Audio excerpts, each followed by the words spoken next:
All right, let's talk about something that literally separates the legendary companies from the ones that just fade away. It's this idea of the strategic pivot. It's all about knowing how to change direction before you absolutely have to. So let's dive into how it really works.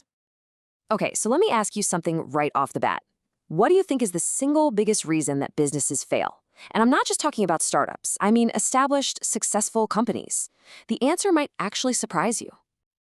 And here it is. The number one killer isn't inaction, it's inertia. It's this dangerous comfort of sticking with the formula that made you successful in the first place, long after the world has moved on. And that's the central problem we're going to tackle. Which brings us right to our first big idea, really understanding the massive risk of just standing still while everything around you is in motion. So how do you know? How can you tell when your winning strategy is starting to run out of steam? Well, the warning signs are almost always there, but they can be pretty sneaky. It's really easy to write off flat sales as just a slow quarter. But that last one on the list, that one's a biggie. When you see your customers using your product in ways you never, ever intended, that is a giant flashing neon sign that something fundamental is changing. Okay, so if staying still is the danger zone, what's the escape plan? Well, it's all about mastering the strategic pivot. But what does that really mean? What are we talking about here? So a pivot is a conscious, deliberate move. It's not a small tweak, it's a major shift in direction. But here's the most important part of that definition: without abandoning the core mission. You're changing how you do things, not why you exist. You're taking what you're good at and aiming it at a new, more promising target. And I love this distinction because it gets right to the heart of the mindset. A pivot is not what you do when the building is on fire and you're hitting the panic button. No way. It's a calculated, forward-thinking evolution that you make from a place of strength and awareness, not desperation. It's all about being proactive, not reactive. And a pivot isn't just one thing. It can take a bunch of different forms. You might decide to focus on a totally new type of customer. Or you could do what Shopify did and go from being a single product to an entire platform. Or you could even change the fundamental way you make money, kind of like when Adobe switched from selling software in a box to their cloud subscription model. It all depends on where the opportunity is. Okay, so the theory sounds good, but does this stuff actually work in the real world? Oh, you better believe it. Let's look at some of the most famous and history-changing pivots out there. Let's start with the undisputed heavyweight champion of the pivot, Netflix. I mean, these guys didn't just pivot once. Their entire history is a masterclass in pivoting. They made the terrifying decision to kill their own ridiculously successful DVD by mail business to go all in on streaming. Then they pivoted again from just showing other people's content to becoming one of the biggest movie studios in the world. They are always moving to where the future is headed. Now, here's a wild story you might not know.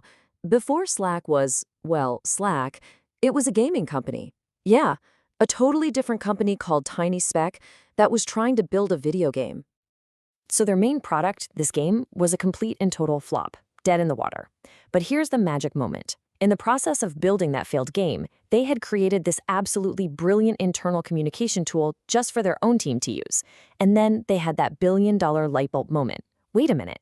Maybe the tool we built to make the thing is way more valuable than the thing we were trying to make. And that's the huge lesson right there. That little internal tool became Slack, which, by the way, was eventually bought for over $27 billion. It's just the perfect story of finding this incredible success buried inside a failure. And look at Shopify, another fantastic example. They never intended to build a global e-commerce platform. They were just a couple of guys who wanted to sell snowboards online. But the software they built for their little snowboard shop was so good that other people started asking, hey, can we use your software for our store? They realized the real business wasn't selling snowboards. It was empowering everyone else to sell their own stuff. So these stories are incredibly inspiring, right? But it's easy to look at them and think, great for them, but how could we ever pull something like that off? So let's get down to brass tacks. Let's talk about a playbook for how to actually execute a pivot.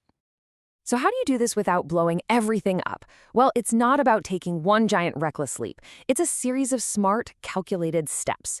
You start by getting brutally honest about what you're truly good at. What's your core strength? Then, and this is so important, you don't bet the entire company on the new idea. You run a small-scale test, a minimum viable product. Think of it like a science experiment.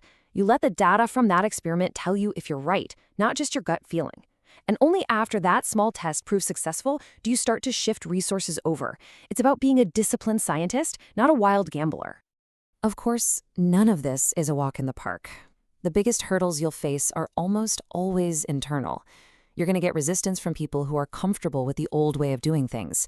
The only solution is relentless, clear communication from leaders explaining why this change is happening. And you'll have to manage this identity crisis, constantly reminding everyone of the long-term vision. And all these challenges, they really point to one simple underlying truth, which is this. Coming up with the new strategy on a whiteboard, that's actually the easy part. The real gut-wrenching challenge is managing the fear, the doubt, and the psychology of letting go of what once made you successful. It is a massive test of a company's culture and its leadership. So, I'll leave you with the two questions that every leader has to wrestle with when they're staring down a potential pivot. First, what is so core to who we are that we have to protect it no matter what? And second, what old beliefs, processes, or even products are we willing to let go of to create our future? Because when it's all said and done, survival is not the ultimate prize. Just staying in business isn't enough. The real goal, the true north for any great strategy, is to stay relevant. It's to matter. Thanks for joining this explainer.